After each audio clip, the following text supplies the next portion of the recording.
करुणेचे महासागर अनंत सम्यक समृद्ध विश्व शांती दुष्टांत तथागत भगवान गौतम बुद्ध भारतीय संविधानाचे निर्माते भारतीय बौद्ध महासभेचे संस्थापक अध्यक्ष तुम्हा आम्हा सर्वांचे विधानकर्ते महामानव प्रज्ञासूर्य क्रांतीसूर्य परमपूज्य डॉक्टर बाबासाहेब आंबेडकर या दोनही महामानवांना माझे तुला वंदन।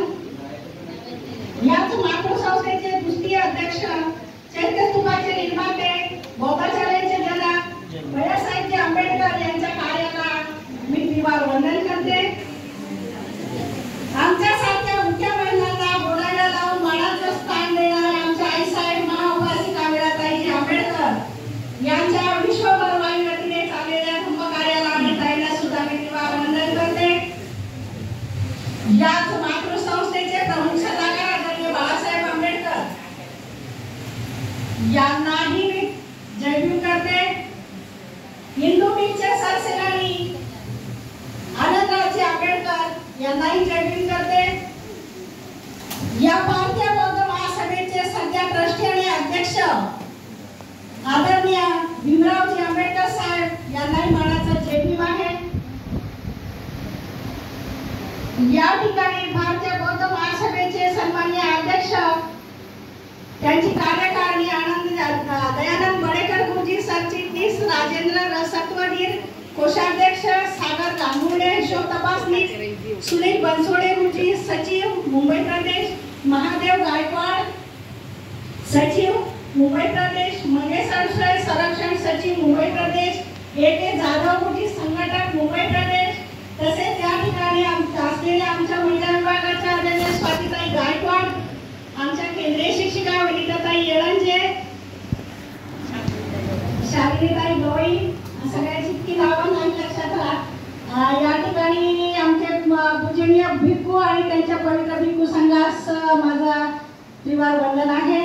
आमचे महादेव गुरुजी तसेच संतोष गुरुजी धडाडीने काम करणारे इथले समता सैनिक दल आपणासही माझा मैत्रीपूर्ण जयभीम आहे। आज जे प्रशिक्षण विभाग इथे आदर्श बौद्धाचार्य बनण्यासाठी जी उपस्थिती आहे त्या शील संपन्न अशा धम्म बांधवांना सुद्धा माझा मानाचा जयभीम। भरपूर उपस्थिती आहे, बरं वाटत आहे की नाही? कुठे गेले बौद्धाचार्य? 30-35 40 आहेत। पण विषय पण तितका महत्वाचा आहे ना। शिबिर दिवसभर चालतं तुमचं नाही, संपूर्ण दिवस तुमचा चालतं पण विषय तुम्ही जायला नको आहे ना। असू दे, माझं काही म्हणणं नाहीये, ठीक आहे। आज मला माझा विषय नव्हता, परंतु त्या सुनंदाताई पवार आजारी झाल्या आणि मग मला अचानक रात्री 8-8:30 मला फोन केलेला आहे की तुम्ही विषय द्यायला या म्हणून। माझं काम आहे भारतीय बौद्ध महासभेची चळवळ गतिमान करणं। मी नाही म्हणू शकले नाही, माझी तब्येत खरोखर बरी नाहीये, पण तरी मी आली। मला अडसळे गुरुजी गाडी घेऊन आले, मी त्यांच्या गाडीतून इथपर्यंत आलेली आहे। मला विषय दिलेला आहे, माझा हा विषय आहे पण नेक्स्ट मंथला होता, एंडला तिसरा विषय माझा आहे माता रमाईचे अष्टपैलू व्यक्तिमत्व। आजचा विषय मी आपल्याला माझी रमाई कशी होती, तिचे व्यक्तिमत्व कसं होतं, नुसतं अष्टपैलूच नाही तर अनेक पैलूंनी बनलेलं माझ्या रमाईचं व्यक्तिमत्व आहे। रमाई माझी बाबासाहेबांची सावली होती। बाबासाहेब हिमालय होते पण रमाई बाबासाहेबांची सावली होती आणि रमाई होती म्हणून बाबासाहेब घडले, बाबासाहेब घडले म्हणून आम्ही घडलेलो आहोत। अशा या त्यागमूर्ती माता रमाईला मी माझे कोटी कोटी वंदन करते आणि आज मी रमाई या विषयाला सुरुवात करत आहे। छोट्याशा खेडे गावातून जन्माला आलेली मुलगी आपल्या आई वडिलांसोबत छोट्या झोपडीमध्ये वनन या ठिकाणी राहणारी, जन्म वनन या गावी झालेला आपण बघतोय। आज वनन किती प्रफुल्लित झालेले आहे, त्या काळामध्ये कसं वनन असेल? त्या काळामध्ये संपूर्ण जंगलाने वेढलेलं ते वनन गाव होतं आणि त्या रमाईचं माहेर म्हणून आपण दरवर्षी त्या ठिकाणी जात असतो। पवित्र स्थळाला आपण वंदन करण्यासाठी त्या ठिकाणी जात असतो, कारण रमाई होती म्हणून बाबासाहेब घडले। आपण म्हणतो तिचा जो त्याग आहे त्या त्यागाला या जगामध्ये तोड नाही। लहानपणापासूनच घरामध्ये 11 विश्व दारिद्र्य होतं। आपल्या लोकांना एवढा काही पैसा अडका किंवा काय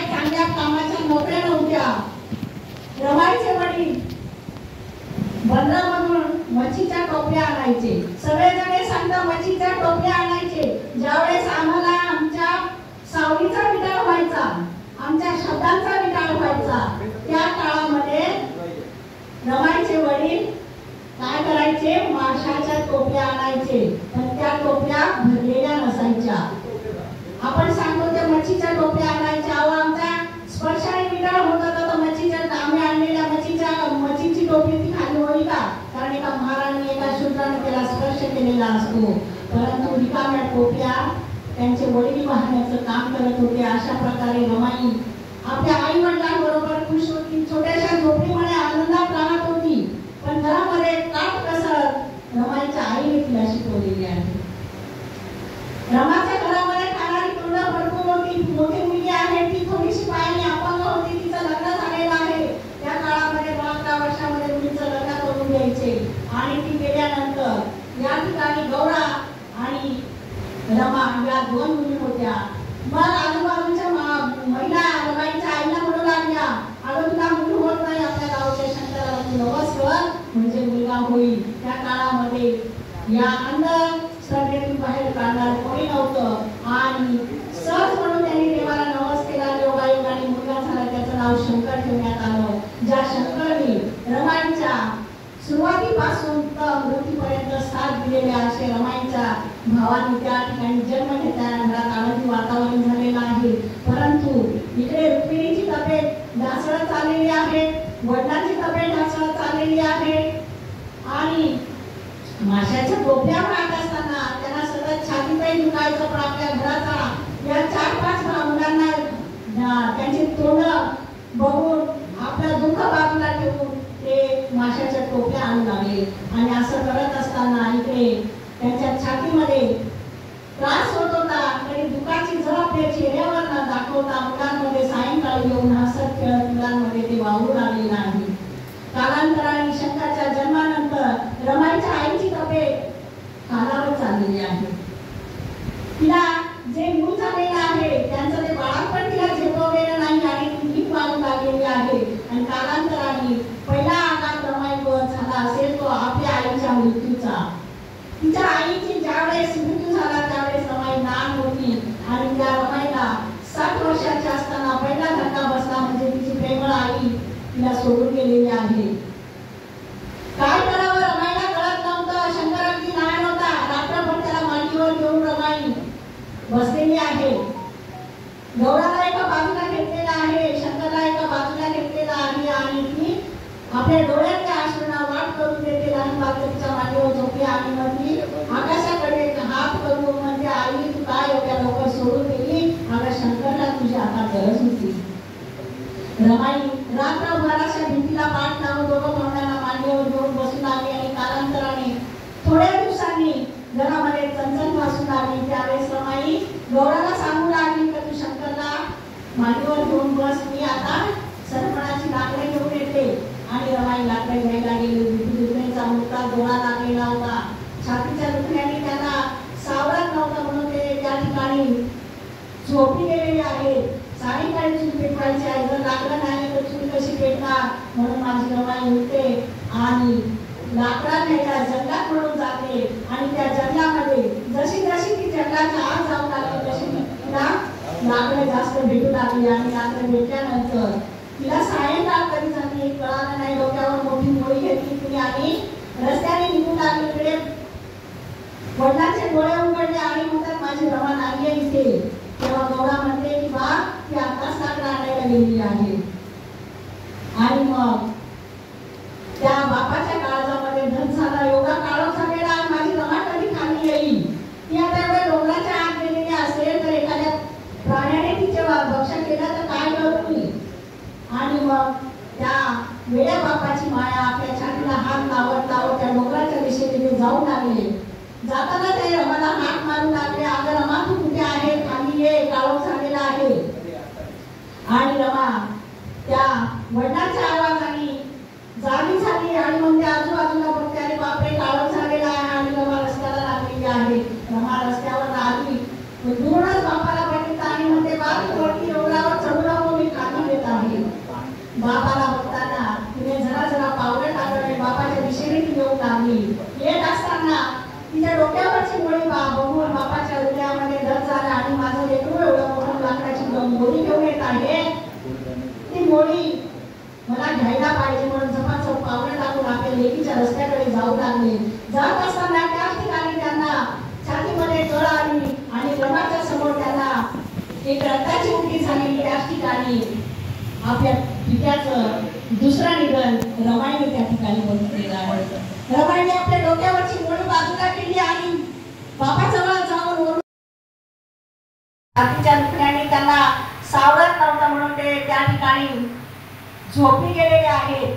सायंकाळी चूल पेटवायची आहे, जर लाकडं नाही तर चूल कशी पेटणार म्हणून माझी रमाई उठते आणि लाकडा घ्यायला जंगलात पडून जाते आणि त्या जंगलामध्ये जशी जशी ती जंगलाच्या आत जाऊन लागली तशी तिला लाकडं जास्त भेटू लागली आणि लाकडं भेटल्यानंतर तिला सायंकाळ कधी झाली हे कळालं नाही. डोक्यावर मोठी गोळी घेतली तिने आणि रस्त्याने निघून लागली. इकडे वडिलांचे डोळे उघडले आणि म्हणतात माझी रमा नाही आहे इथे. तेव्हा गौरा म्हणते की बा ती आताच लाकडं आणायला गेलेली आहे.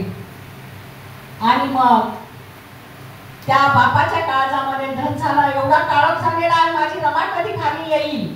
ती आता एवढ्या डोंगराच्या आत गेलेली असेल तर एखाद्या प्राण्याने तिचे भक्ष केलं तर काय करू मी. आणि मग त्या वेड्या बापाची माया आपल्या छातीला हात लावत लावत त्या डोंगराच्या दिशेने ते जाऊ लागले. जाताना ते रमाला हात मारू लागले, अगं रमा तू कुठे आहे, खाली ये, काळोख झालेला आहे. आणि रमा त्या वडिलांच्या आवाजाने जागी झाली आणि मग ते आजूबाजूला बघते आणि बापरे काळोख झालेला आहे आणि रमा रस्त्याला लागलेली आहे. रमा रस्त्यावर आली पण दूरच बापाला बघितलं आणि म्हणते बाप तू वरती डोंगरावर चढू नको, मी खाली येत आहे. बापाला बघताना तिने जरा जरा पावलं टाकलं आणि बापाच्या दिशेने येऊन लागली. येत असताना तिच्या डोक्यावरची मोळी बघून बापाच्या हृदयामध्ये धन झाला आणि माझं लेकरू एवढं मोठं लाकडाची मोळी घेऊन येत आहे, ती मोळी मला घ्यायला पाहिजे म्हणून झपाझप पावलं टाकून आपल्या लेकीच्या रस्त्याकडे जाऊ लागले. जात असताना त्याच ठिकाणी त्यांना छातीमध्ये कळ आली आणि रमाच्या समोर त्यांना एक रक्ताची उलटी झाली. त्याच ठिकाणी आपल्या पित्याचं दुसरं निधन रमाईने त्या ठिकाणी बघितलेलं आहे. रमाईने आपल्या डोक्यावरची मोळी बाजूला केली आणि बाबाजवळ जाऊन ओरडू लागली की बा उठ ना तू, मी तुझ्या जवळ आलेली आहे. परंतु तोपर्यंत त्यांचा श्वास बंद झालेला होता. हे दुसरं दुःख रमाईच्या वाट्याला आलेलं होतं. लहानपणी रमाई गावात गेली, लोकांना असं सांगितलं वडील असे पडलेले आहेत. तेव्हा गावातली लोक गेली आणि त्यांना उचलून घरी आणलेलं आहे. घरी आणल्यानंतर त्यांचा अंतिम विधी केलेला आहे. पण मग आता ही तीन बालकं आहे पोरगी झालेली कोणाच्या सानिध्यात राहतील, ही तीन बालकं कोणाच्या सानिध्यात राहतील म्हणून त्या ठिकाणी कोकणात आजही पंचायत बसते आणि त्या कोकणातल्या लोकांनी पंचायत बसवली. आणि रमाईचे बंधू होते गोविंदपूरकर, ते मुंबईला राहत होते आणि मग ते त्या ठिकाणी त्यांना मेसेज केलेला आहे आणि मग ते आलेले आहेत. आणि ते म्हणते आता या मुलांना इथे ठेवण्यात अर्थ नाहीये, आम्ही आता त्यांना मुंबईला घेऊन जात आहे. आणि अशा प्रकारे रमाईनी 7 वर्षाचे असताना तर आपलं गाव सोडलेलं आहे. निघताना रमाई पाठीमागे बघते, ज्या ठिकाणी आपल्या आई वडिलांबरोबर सुखद असे क्षण त्यांनी घालवलेले आहे, त्या क्षणाच्या आठवणीने माझ्या रमाईच्या डोळ्यात पाणी आलं. मागे बघते आणि पुढे चालते. अशा प्रकारे मुंबईमध्ये माझी रमाई येऊन पोहोचलेली आहे. आई वडील ते आई वडील असतात, मामा मागेने कितीही त्यांना जीव लावला तरी आई वडिलांची सर येत नाही. माझी रमाई त्या ठिकाणी आलेली आहे. आपल्या भावनाला घेऊन एका कोपऱ्यात रमा बसू लागली. त्या मुंबईचं वातावरण कधी बघितलेलं नाही, वेगळ्या वातावरणात माझी रमाई आलेली आहे. आणि त्या ठिकाणी तिला असं वाटू लागलं की मी कुठल्या ठिकाणी आलेली आहे. परंतु मामांनी आहे त्या परीने त्यांना भरपूर असं सहकार्य केलं, भरपूर प्रेम दिलं. पण आई वडिलांचं प्रेम तिथे काही त्यांना मिळत नव्हतं. आई ती आई असते, आई लहान मुलांना कवटाळून घेऊन बसते, परंतु तसं काही होत नव्हतं. रमा मनातून दुःखी होती तरी आपल्या मामाच्या घरी आपल्या भावंडांना घेऊन ती राहू लागली. दिवसामागून दिवस जात होते, मुलं मोठी होऊ लागली आहे. इकडे रमा मोठी झालेली आहे आणि त्याच गावामध्ये गोविंदपूरकरांचे ओळखीचे परमपूज्य डॉक्टर बाबासाहेब आंबेडकर यांचे वडील त्यांना भेटलेले आहे. आणि त्या वडिलांना भेटल्यानंतर त्यांनी मार्केटमध्ये त्यांच्या हाताबरोबर असलेली रमाला पाहिलेलं आहे. गोविंदपूरकर ज्यावेळेस मार्केटला जातात त्यावेळेस रमा त्यांच्या सानिध्यात असते आणि रमाला बघून ते म्हणतात ही चुनचुणीत मुलगी माझ्या भिवाला पत्नी केली तर किती छान होईल. आणि मग त्यांनी मनोमन तसा निश्चयही केला. परंतु त्याआधी त्यांनी आपल्या भिवासाठी एक मुलगी बघितलेली होती आणि पंचायत बघितले. त्या मुलीला नकार दिल्यामुळे त्या काळामध्ये रामजी बाबांना 5 रुपये दंड सुद्धा भरायला लागलेला आहे. अशा प्रकारे त्या मुलीचा नकार देऊन रमाला त्यांनी पसंत केलेला आहे. रमा आणि भिवाचं लग्न भायखळ्याच्या मच्छी मार्केटमध्ये झालेलं आहे. सुपावडे पाशिंग बांधल्या, हातामध्ये बारीक हातांमध्ये डझन डझन बांगड्या, मोठ्याशा मंडावल्या. ती रमाई घाबरून गेली की हे काय आहे. तिला ते सांभाळता येत नव्हतं. त्याही परिस्थितीत माझी रमाई लग्नाला उभी राहिली आणि लग्न चालू झालेलं आहे. त्याच्या हातातून किलो रमाई परत न्यायची, परत चहा म्हणून बाबासाहेबांना आणून द्यायची. त्यावेळेस रमाईला कळलं की मी एका पुरुषाशी नाही, एका वाघाशी लढलेला आहे. हे आता मला लागेल आणि हे रमाईने मनोमन आणलेलं होतं. आणि त्यांच्या सासऱ्यांचा माझ्या भिवाला मला डॉक्टर इंजिनियर झालेलं बघायचं आहे, परंतु त्याला संसार आपल्या छोट्या मोठ्या कुरकुरीत सांगू नको. आणि रमाईने शेवटपर्यंत आपल्या सासऱ्याची आज्ञा पाळली आणि बाबासाहेबांना घरातल्या छोट्या मोठ्या कुरकुरी सांगितल्या नाही. आणि बाबासाहेबांच्या शिक्षणासाठी त्यांनी फाटक्या संसाराला ठिबळ लावत लावत माझ्या रमाईने हा बाबासाहेबांचा संसार केलेला आहे. घरामध्ये अनेक तोंडावरती व्हायला दिवस जात होते. बाबासाहेब बीएची परीक्षा पास झाली आहे. त्याच काळात त्यांना एका पुत्ररत्नाचा लाभ झाला. पहिलं पुत्ररत्न त्यांना झालेलं आहे. घरात आनंदाचं वातावरण चाललेलं आहे. बाबासाहेबांच्या वडिलांनी त्या बाळासाठी अनेक नावं शोधली, परंतु बाबासाहेबांनी सांगितलं माझ्या मुलाचं नाव मी यशवंत ठेवणार आहे, कारण की ज्या कामामध्ये तो हात घालेल त्या कामातून तो यशवंत होईल, म्हणजे यशस्वी होईल. असं करून त्या बाळाचं नाव यशवंत ठेवण्यात आलेलं आहे. बाळ जन्माला आल्यापासून अपंग होतं, कारण रमाई कमी वयामध्ये आई झालेली होती. तिचं शरीर जे परिपक्व व्हायला पाहिजे होतं बाळासाठी, ते तसं परिपक्व नव्हतं. म्हणून ते बाळ सुद्धा निकट जन्मलेलं आहे. येतानाच तो मूलभूत आजार बाळ घेऊन आलेला आहे. अशा प्रकारे त्या बाळाचा जन्म झाला. त्या बाळाला बघून रमाई आनंदित होती, बाबासाहेब आनंदित होत होते. परंतु घरात खाणारी तोंड वाढल्यामुळे बाबासाहेबांना असं वाटतं मी आता बीए झालेला आहे आणि मला कुठेतरी नोकरी केली पाहिजे. म्हणून बाबासाहेब आंबेडकरांनी बडोद्या सरकारमध्ये अप्लाय केलं आणि त्या ठिकाणी ते नोकरीला रुजू झाला. रामजी बाबांना याची तर थोडी कल्पना नव्हती, कारण रामजी बाबा म्हणत होते माझ्या जीवाला मला खूप शिकवायचं आहे, कारण बाबासाहेबांचं टॅलेंट आहे ते रामजी बाबांनी लहानपणापासून बघितलेलं होतं. आणि केळकर गुरुजींनी सुद्धा एक मंत्र दिला होता रामजी बाबांना की रामजी तुझ्या मुलाला तू खूप शिक्षण दे, तो खूप हुशार आहे आणि तो खूप पुढे जाईल, एक चमकता तारा आहे, तो फार चमकेल तो, असा कान मंत्र त्यावेळेस त्या गुरुजींनी दिल्यानंतर रामजी बाबांनी तो कान मंत्र लक्षात ठेवला आणि भिवाला शिक्षणाला. परंतु ज्यावेळेस बडोद्या सरकारमध्ये जाईल आली त्यावेळेस रामबाबा भिवाला म्हणू लागले की भिवा अरे तुला आता शिक्षण घ्यायचं आहे, तुला नोकरी करायची नाही, मी घर चालवायला भक्कम आहे, तू नोकरी कर बाळा.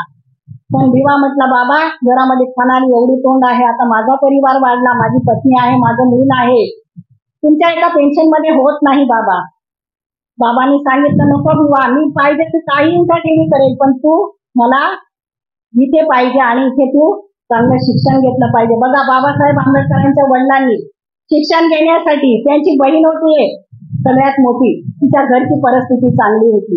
ज्यावेळेस रामजी बाबांकडे पैसा नसायचा त्यावेळेस खांद्यावरती एक कापड टाकलेला असायचं, त्याला पंचा म्हणायचे, आणि तो पंचा घेऊन रामजी बाबा आपल्या मुलीकडे जायचे आणि तो पंचा असा मांडीवर घेऊन बसल्यानंतर त्यांची मुलगी समजून जायची की बाळाला आता पैसे पाहिजे आहे, आणि मग ती पैसे नसेल तर आपले दागिने काढून बाळाच्या त्या पंचामध्ये टाकायचे आणि मग ते पैसे घेऊन रामजी बाबा गाण ठेवायचे, नाही तर पेन्शन झाली का तिचे पैसे तिला परत करायचे. अशा प्रकारे रामजी बाबांनी पैशाची उलाढाल करून आणि भिवाला शिकवलेलं असतं. आणि मग भिवा बडोद्याच्या सरकारमध्ये बाबांचं न ऐकता जाता बाबांना राग येतो, भिवा बाबांचं ऐकत नाही आणि बडोद्या सरकारमध्ये नोकरीला जातात.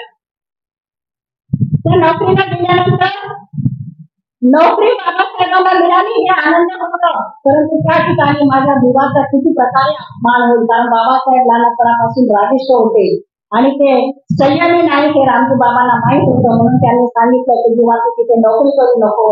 आपल्या समाजाची ही दशा आहे की किती मोठी नोकरी तुला मिळाली पण तिथे तुला मानवतेची वागणूक दिली जाणार नाही. म्हणून त्यांनी रामजी बाबांना सांगितलं की बाबा तुम्ही काही म्हणा मी नोकरीला जाणार. आणि बाबासाहेबांच्या नोकरीला जाण्यासाठी विरोध करणारे रामजी बाबा गप्प बसले, पण मला त्यांना खंत होती. बाबासाहेब बडोद्याला गेले, नोकरी करू लागले, परंतु त्यांचा टेबल वेगळा, त्यांना फेकून फाईल दिली जायची. मटका असून सुद्धा त्या ठिकाणचं पाणी त्यांना प्यायला दिलं जायचं नाही. त्यांना लांबून बोलण्याची मुभा होती, जवळ त्यांच्या कोणी जात नव्हतं. परंतु बाबासाहेबांनी ते सगळे अपमानाचे घोट पुणे आणि त्या ठिकाणी थोडे दिवस त्यांनी नोकरीला सुरू केलेली आहे. आणि इकडे बाबांना वाटू लागलं की माझ्या विवाला आता ना तिथे त्रास होता, त्यांच्या विचाराने बाबासाहेबांच्या वडिलांनी अंतिम धरलेला आहे. विवाला तार गेली आणि विवाला सांगितलं की आई त्या तिथे तू निघू नये, बाबांची तब्येत बरी नाहीये. रामजी बाबा इकडे सिनियर झालेले आहे, आपल्या वडिलांना भेटण्यासाठी विवा सुद्धा आतून आहे. विवाने त्या ठिकाणी काय केलेलं आहे, ट्रेन पकडली आहे आणि मुंबईला येण्यासाठी निघालेले आहे. बाबांना सुरतची मिठाई आवडते म्हणून बाबासाहेब स्टेशनवर उतरले. सुरतची मिठाई घेईपर्यंत पैसे देईपर्यंत गाडी पटरीवरून हल्लेली आहे आणि रात्रभर बाबासाहेब त्या स्टेशनवर बसून आहे. अशा प्रकारे बाबासाहेब दुसऱ्या दिवशी ट्रेन पकडून वडिलांच्या भेटीसाठी आतून झालेले धावतच आले. घराच्या बाहेर जनसमुदाय बघितला आणि त्यांच्या काळजामध्ये दस्त झालं की आज माझ्या बाबांचं काही वाईट झालं नसेल ना. बाबासाहेबांना कळून चुकलेलं होतं. बाबासाहेब धावत आले आणि रामजी बाबांनी किलकिले डोळे केले आणि आपल्या मुलाला बघितलं आणि म्हटले आलाच का रे माझा वाघा. आणि बाबासाहेबांनी आपल्या वडिलांना मिठी मारली आणि त्या मिठीत बाबासाहेब आंबेडकरांच्या वडिलांनी शेवटचं श्वास जो आहे तो बाबासाहेबांच्या मांडीवर घेतलेला आहे. अशा प्रकारे दुःखद तिसरं निधन रमाईने आपल्या घरात बघितलेले जीवापाड प्रेम करणारे सासरे रमाईला सोडून गेलेले होते. अशा प्रकारे बाबासाहेब बडोद्याहून आले. बाबासाहेबांनी वडिलांचा अंतिम विधी केला. सगळं झाल्यानंतर रमाई बाबासाहेबांना म्हणून लागली की साहेब आपल्या बाबांचं स्वप्न होतं तुम्हाला डॉक्टर इंजिनियर बघायचं, ते स्वप्न तुम्हाला पूर्ण करायचं आहे. बाबासाहेबांनी नोकरी सोडली आणि बाबासाहेब शिक्षणाचे धडे घेऊन लागलेले आहेत. बाबासाहेबांना मदत मिळू लागलेली आहे. बाबासाहेब परदेशाच्या वारा करू लागलेले आहेत. बाबासाहेब एक एक एक एक गण आपल्या रचत चाललेले आहे. त्यांना ज्या समाजाला अस्पृश्यतेचा दंत लागलेला आहे, दाग लागलेला आहे, तो डाग बाबासाहेब आंबेडकरांना पुसायचा होता. हा समाज माझा अंधश्रद्धेच्या अंधकारातून ज्ञानाच्या प्रकाशाकडे नेण्याचा ध्यास बाबासाहेबांना लागला होता. त्यांनी शिक्षणाचे धडे घ्यायला सुरुवात केलेली आहे. माझा अपमान झाला तरी चालेल, मी एवढा शिकलेला आहे. या देशामध्ये मी माझ्या समाजाने एक विद्वान घेते असून मला एवढा अपमान होतो, तो शिक्षित माझ्या समाजाचा किती मोठा अपमान होता. तर या विचाराने बाबासाहेब आपल्या प्रत्येक क्रांतिकारी लढ्याला पाऊल उचलून आणलेले आहे की मला हे चित्र समाजाचं बदलायचं आहे. आणि अशा प्रकारे बाबासाहेब आंबेडकरांनी, मी आता जास्त शॉर्टकट मध्ये सांगत नाही कारण क्रांतिकारी लढे आपल्याला माहिती आहे बाबासाहेबांनी किती दिलेले आहेत. अशा प्रकारे क्रांतिकारी लढे बाबासाहेबांचे चालू झाले आणि इकडे आपल्या हटक्या संसाराला किंवा देता देता रमाईचे नातीनं आले. रमाई बाबासाहेबांचे जे लढे चालू झालेले आहेत, बाबासाहेब घरी येईपर्यंत रमाईच्या जीवाला शांती नसायची. आज जे राजगृह आहे त्या राजगृहाच्या दुसऱ्या पायरीवर रमाई बाबासाहेब येईपर्यंत बसून असायच्या आणि म्हणायचे की साहेब आज सुखरूप घरी आले पाहिजे. अशा प्रकारे बाबासाहेब रमाईची काळजी करू लागले. अन्न पाणी नाही. आणि ज्यावेळेस रात्री 12-1ला बाबासाहेब आले, आजही ती गॅलरी आहे, आजही तो उत्सव आहे, आजही रमाईची परात आहे, तवा आहे. त्या गॅलरीमध्ये आज कुंड्या ठेवलेल्या राजगृहाच्या त्या ठिकाणी रमाई बाबासाहेबांना गरम गरम बाजरीची भाकरी आणि बोंबलाची चटणी त्या राजगृहाच्या गॅलरीमध्ये बसून द्यायची. बाबासाहेबांचं जीवन चरित्र वाचलं, त्यांनी स्वहस्ते लिहिलेलं जे पत्र आहे त्यामध्ये बाबासाहेब रमाईने किती यातना झेललेल्या आहेत त्या आपल्याला वाचूनच आपल्या डोळ्यात पाणी येईल. अशा प्रकारे रमाई बाबासाहेबांना साथ देऊ लागली आणि बाबासाहेब जेव्हा बाबासाहेबांच्या गाडीचा विशिष्ट प्रकारचा आवाज आला तेव्हा रमाई उठून आपली राजगृहाच्या वरती जायची आणि मग तिथे त्या गरम गरम भाकरी आणि मुंगाची चटणी बाबासाहेब आंबेडकरांच्या ठिकाणी आपल्या हाताने जेवू घालायचे आणि बाबासाहेबांचं जेवण झालं की मग माझी रमाई जेवायची. किती त्रास त्या रमाईने सहन केलेला आहे. अशा प्रकारे दिवसामागून दिवस जात असताना रमाईला बाबासाहेब परदेशात जात असताना रमेश या नावाचा मुलगा, रमाई गरोदर होत्या, बाबासाहेब 4-4 वर्षासाठी गेल्या. तिकडे रमेशचा मृत्यू झालेला आहे. ज्यावेळेस रमेशची तब्येत जास्त झाली त्यावेळेस डॉक्टरांना सांगितलं की बघा माझ्या बाळाला, बघा माझा बाळ थंड पडलेला आहे, कारण बाळाला ताप होता. रमाईने काय म्हटलं, माझं घरातलं काम आवरते आणि मग मी बाळाला दवाखान्यात नेईल. परंतु रमाई काम आवरेपर्यंत 2 तास झालेले असतात. इकडे रमेशचा मृत्यू झालेला असतो. रमाईला काही कळत नाही. त्या कपड्यामध्ये बाळाला गुंडाळते आणि डॉक्टरकडे नेते आणि डॉक्टरला सांगते की बघा ना माझ्या बाळाला काय झालेलं आहे. तेव्हा डॉक्टर सांगतो आई हे बाळ 2 तास झाला आधीच मेलेलं आहे.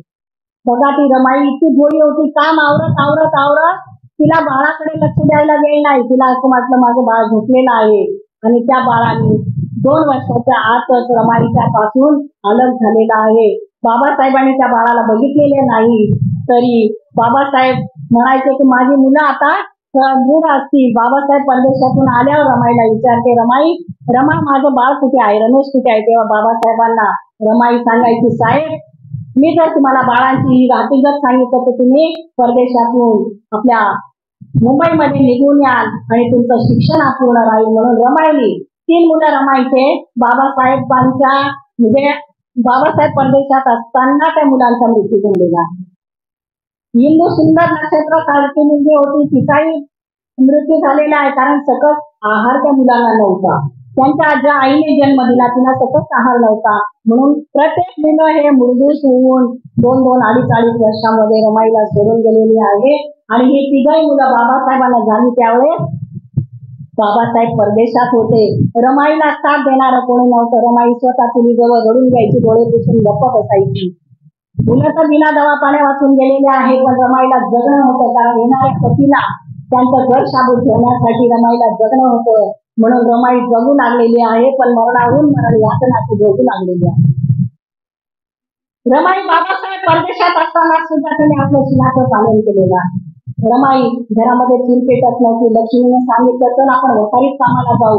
रमाई वखारीमध्ये कामाला गेली. वखारीत कामाला गेल्यानंतर सुंदर नक्षत्राची चांदणी दिसावी अशी माझी रमाई ठिकाणी दिसली. मुकदमाची नजर तिच्यावर गेली आणि रमाईने बघितलं की याची नजर चांगली नाही.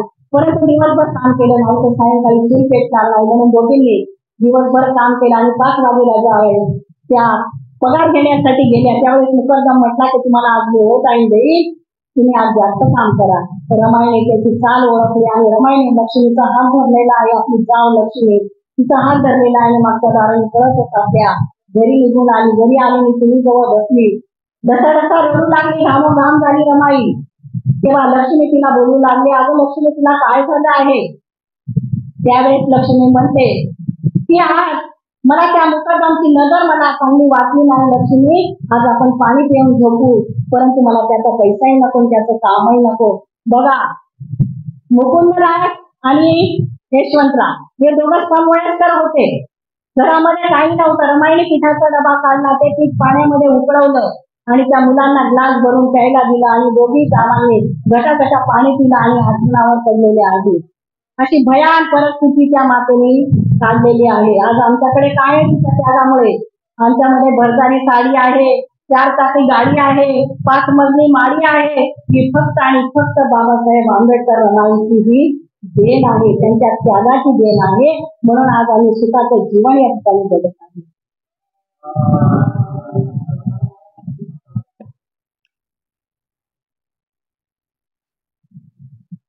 परदेशातून आलेले आहेत आणि रमाच्या अंगावरची साडी बघितली. त्यावेळेस बाबासाहेब रमाईला म्हणतात, रमा साडी बदल बरं, आपल्याला दादरच्या मार्केटमध्ये जायचं, मी तुला साडी घेऊन देत आहे. कारण बाबासाहेब थोड्या दिवसासाठी आलेले होते. रमाईला माहिती होतं हे परत जाणार आहे, हे काय संसार करणार नाही. कारण संसार रूपी संन्यासी बाबासाहेब आंबेडकर होते.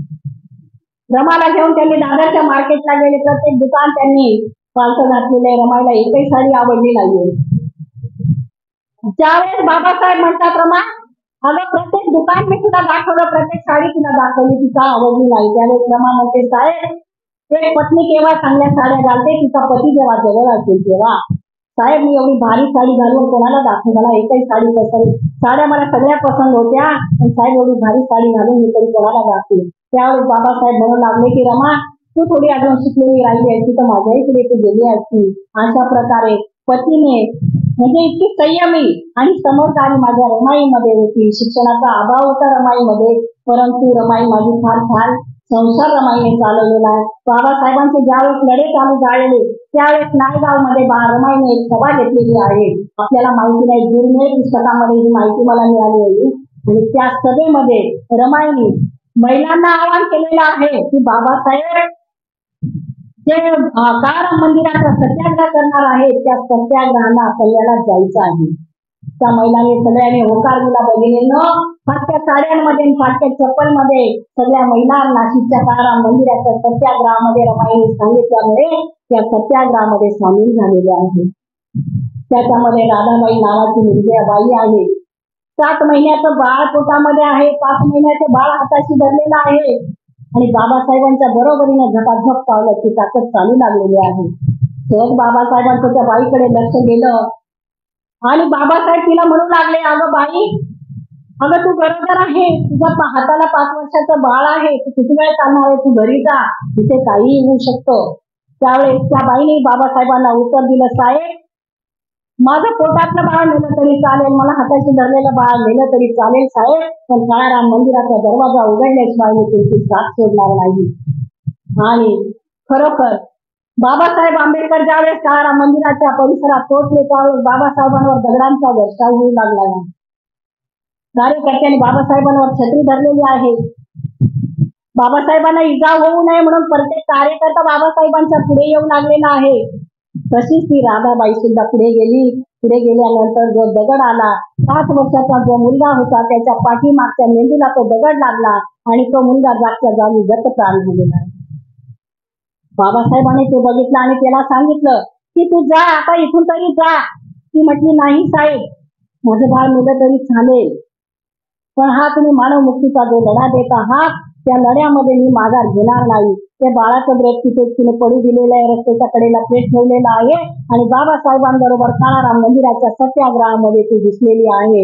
राम मंदिराचा दरवाजा उघडला, बाबासाहेब नावाच्या महान विभूतीचा जय जयकार झाला. तेव्हा ती मागे फिरली आणि 2 कार्यकर्त्यांना घेऊन आपल्या बाळाचा अंतिम विधी त्या महिलेने केलेला आहे. किती महान महिला असती.